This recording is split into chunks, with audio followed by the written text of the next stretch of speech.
So today I've been realizing that a lot of my friends have been getting Save the World since it is 50% off. If you guys do want to go get that, go quick. I don't know how long it's gonna be like that, but take two of the video. Last one only recorded 10 seconds. That was after I was done. So hopefully I can give you guys a better video now. But so I'm gonna start off with the skill tree.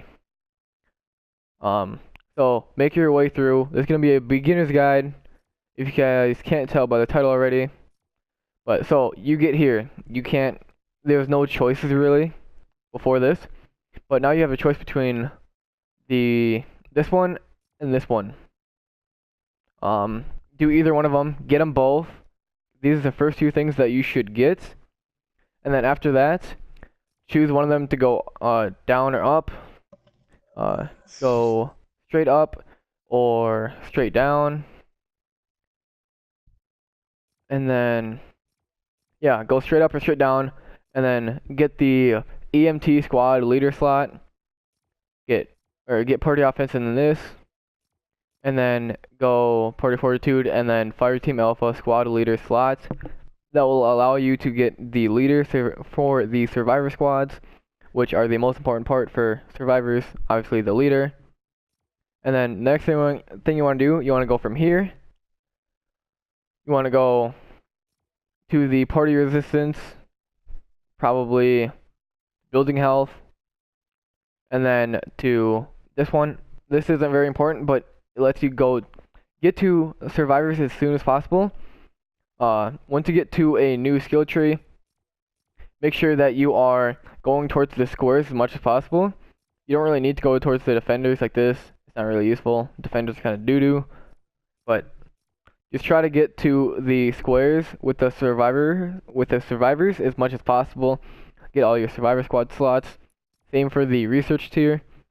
You can choose which one you want to do first. Do them all. So go offense. Do these three right here, and then get this one, these three, and then the EMT squad. Just do that for every research tier, everything. Every skill tree, every research tier, just like that. Everything else, you can just do it before you get the next one. Don't really need to increase backpack size. It's nice sometimes.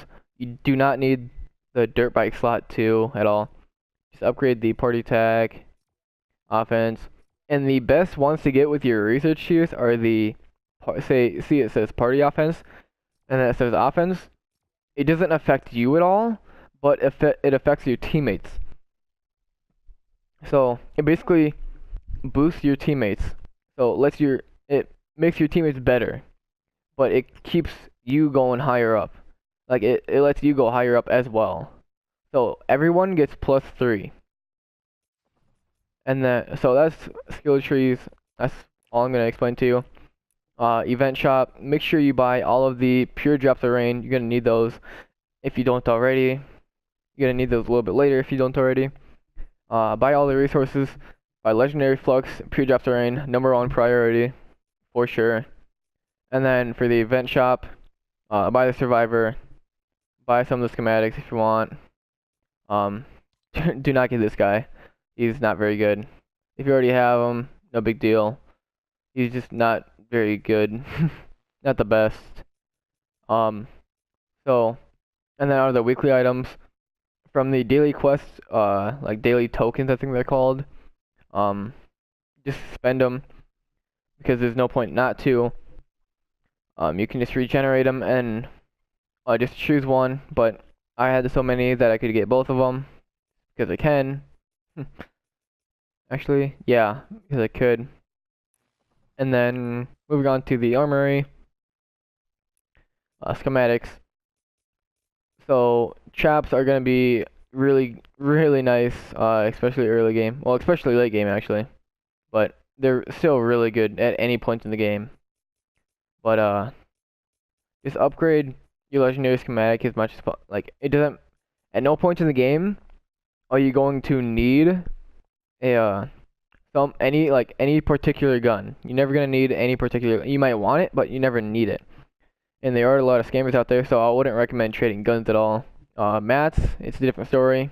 'Cause people are usually willing to just trade in the open with that stuff. Unless it's like a huge trade, I don't know. But mass, just trade in the open, never trade in a box, really. But gun-wise, you see I have a lot of guns here. You're not gonna have this many legendary schematics. I got a lot of free legendary llamas, like guaranteed legendary llamas. But ARs and shotguns are really good in this game. Melees, even though they did buff them a lot, they're still not very good. Snipers are probably the worst in the game, if I'm being honest. Pistols, it can be decent if you're running a Ranger. Outlander, it's a Outlander that specializes in pistols, but you don't really have to know that.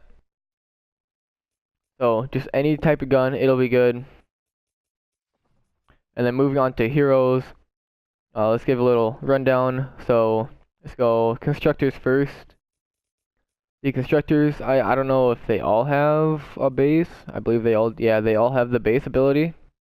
Correct me if I'm wrong, but I believe they all have the, yeah, at least all of my constructors. They all have the base ability, which, let's read it. Base alters the matter of the connected building pieces. Affected walls will do energy damage to any enemy that strikes the wall with a melee attack. And then it gets damage resistance, and it goes 3 tiles. Oh, only one base can be active at a time, so that's new. But it does cost all 100 energy, but it is definitely worth it to use it, because you know energy does come back. Use constructors when you have like a big, like say storm shield defense. They're really useful. Like hard missions, they're really useful. They're really good. And then soldiers, they're just really easy to use, and they're pretty effective. They're really effective actually. So if you do not like the constructors and ninjas are like too complicated, use a soldier. Nobody's really ever gonna complain about someone using a soldier, but people will complain about people using outlanders, because outlanders are usually used to loot. Yeah, so outlanders, they're used to basically loot. There are some outlanders that are good with in combat, but they're basically used to loot. Soldiers, okay, soldiers, they're just all around good. Outlanders, they are used to loot. They get extra materials. They have in the zone, stuff like that. So, and double loot and all. And then ninjas, they can get around the map really quick.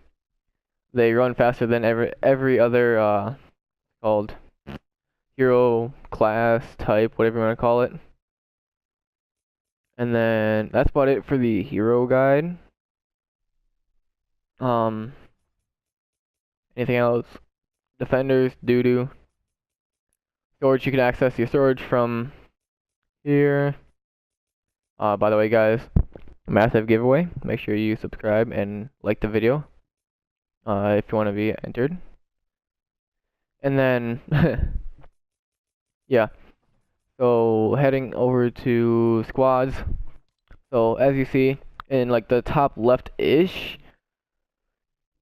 kind of mid-leftish, you'll see EMT squad, and then right under that you'll see fortitude. You see plus 471.